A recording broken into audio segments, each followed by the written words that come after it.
Jonty, York 16, Whitehaven 36. Discuss. Yeah, best half of rugby I've seen for a long time from us, Jordan. Everything we practiced at training, we were clinical, our skill was good. I've been complaining about our skill level, letting us down last week especially, which we would have got a result against Featherstone if we took our chances. But it just shows we're going in the right direction.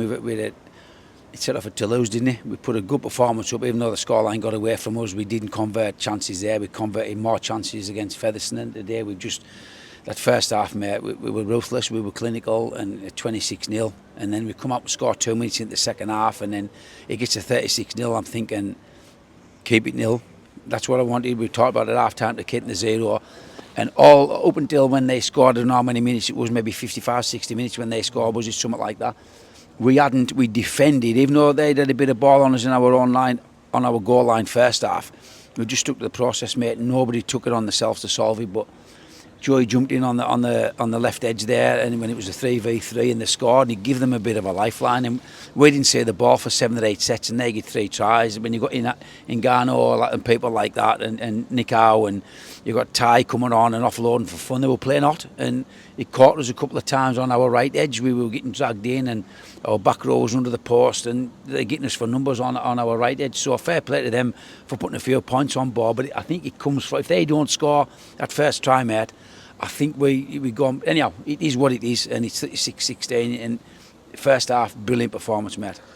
And I was doing the radio commentary, of course, and I'm sitting there at half time, and then sitting there at 50 minutes, and I'm thinking I'm going to have to check the last time Whitehaven nil this side here. But you know, it wasn't to be in the end up. But despite you conceding them few tries at the end, you obviously at that point you took Jammer off, you put Jammer back on, and like you said, the lads then seem to have stepped up and knows we don't want this to turn into something that could be tighter and tighter. They stepped up and they were able to shut York down after that. Yeah, we were. And hey, let's remember, you've got to be really good to go through for full 80 minutes like we did in that first half. Oppositions are going to get times when they've got plenty of ball. We only didn't complete 2 sets. We 18 out of 20, with 90% in that first half, and every time we're in good ball we seem to come away with so much. So we go from that and we talk about keeping to the 0, but let's be realistic, it's Championship. They've got a good playing roster with, like I said, Ingano and Ty and Nick Howe and whoever. They're a decent team, and so to come here and be 36-16 at 80 minutes, mate, I'm delighted with that. Why wouldn't you be? But like I say, 36-0 after that point, you must have thought, you know, am I dreaming here? Am I going to wake up? Because you don't very often come to a side like York and score 36 unopposed points. You don't, but I've said for weeks, mate, what we can be like. To me, we're still not reaching our potential, and we've had a couple of good performances, not the results previous to this. And this is what we can be like. You look at the players, ex-Super League players on that team today, mate. We forced them into so many errors in that first half with our defence.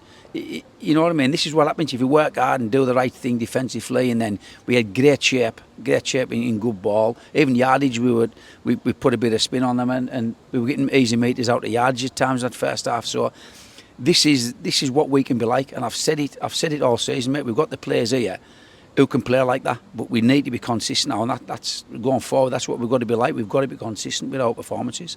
You mentioned there you've got the players, you've got the players at the moment, but few in numbers. Obviously, you carried Oscar Doran on the bench there. If I remember rightly, he didn't make the field, but you've got a bare 17 there. Lucas Castle was 18th man, but we've discussed earlier in the week the issues he's having with his shoulders. Obviously, a week off next week, and we've just spoke on the radio, and you said you probably didn't want that week off, but then you've told me you've had just to try and rest some knocks, and while it'd be great to have the momentum, trying to rest them knocks and making sure you've got players for that game at Widnes is a little bit more important. Of course it is. I mean, we only get 2 weekends off now till the end of the season, so we've got it is what it is. We've got to make the best of them, and a bit of rehab and a bit of recuperation for the lads. We'll be in Tuesday. I'll give them Thursday off.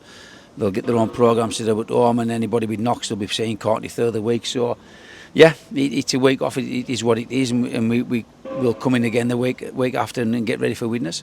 like I say, witness, and we'll discuss that a bit further, a bit closer to the time in terms of, like I say, the squad and the playing staff that you have at the moment. Obviously, we've mentioned there you're down on numbers, but two of them's a loanee and a trialist. Obviously, Brett Bailey, we've been told he's with us on a week-to-week basis. I imagine you'll be having them conversation with St Helens in trying to keep Brett, but also Dan Handmarsh is at the end of his 2 weeks, and Hugh Worthington's on his loan. Are you going to, obviously, Hugh, you've just said there on the radio, you want to try and keep him. You don't want to keep him on trial any longer. But in terms of Dan, what are you going to try and do there?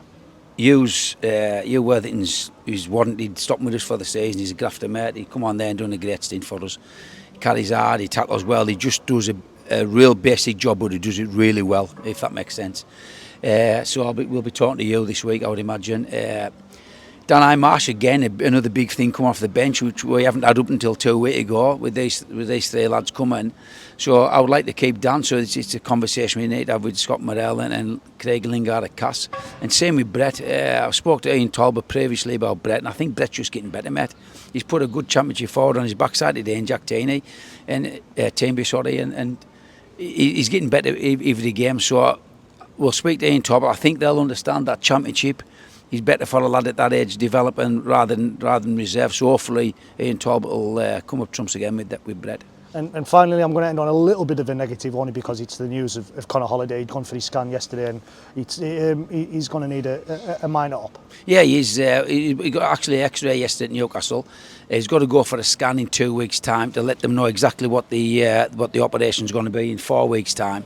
So Conor's going to be doing. Hopefully, it's just his meniscus. They're saying it could be a micro fracture, but hopefully it won't be. Because he's just a meniscus. He's getting the operation in 4 weeks, and it's a 4-week rehab after that. So hopefully Conor will be back start of July time, I would think. Jonty, thank you very much for joining us. Well, I said joining us, but thank you very much for speaking to us as you always do, pitch side here. Enjoy the bank holiday weekend. I will do, mate.